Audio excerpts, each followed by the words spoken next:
உலக அரசியல் எடுத்து பார்த்தோன்னா, அப்புறம் துபாய்க்காரன் மட்டும் குடுக்கலாம், நான் சிட்டிசன் குடுக்கக்கூடாதுன்ற மாரி தங்க கார்டெல்லாம் ரிலீஸ் பண்றாரு ட்ரம்ப். கண்டிப்பாக ஷேர் மார்க்கெட் டவுன் ஆகும்.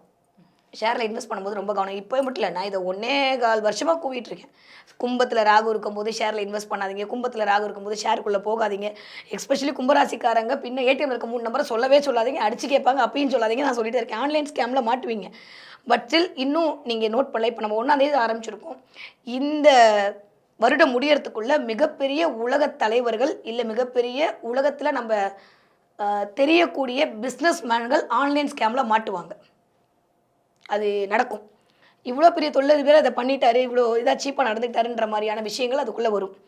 அங்க இருக்கக்கூடிய பெண்ணுக்கு ஏதோ ஒரு பிரச்சனை வரும். அதன் மூலமாக அது பரவலாக பேசப்படும். உலக அரசியல பொறுத்தவரைக்கும் நீங்க போருன்னு சொன்னாலே கண்டிப்பாக வளைகுடா நாடுகளில் போர் வருவதற்கான வாய்ப்புகள் உண்டு. இந்த பக்கம் வளைகுடா நாடுகள்லாம் சேர்ந்து நின்று ஒரு எதிர்க்கிறதுக்கான வாய்ப்புகள் இருக்கு. வளைகுடா நாடு வளமாக நாடா மாறப்போகுது. ஏன்னா ராகு 11ஆம் இடத்துல இருக்காரு. ராகு எல்லாமே இது நான் காரகத்துவத்தோட சொல்றேன். ராகு எல்லாமே இஸ்லாமிய மதத்தையும், கேது எல்லாமே கிறிஸ்தவ மதத்தையும் குறிக்கும் என்ற அடிப்படையில், நம்மளுடைய மூலநூல்கள் சொன்ன அடிப்படையில், ராகு போய் 11ஆம் இடத்துல உட்கார்ந்து லாபஸ்தானத்துல அங்க இருக்கக்கூடிய வளமை குடுக்கறனால நெறைய வளைகுடா நாடுகள் வளமை பெறும். இதுவரைக்கும் பெட்ரோல் போனாலும் பரவாயில்லடா, நாங்க எல்லாத்துலயுமே குடுப்போன்ற மாரி ஒவ்வொன்லயும் எக்ஸ்போ நடத்துவாங்க.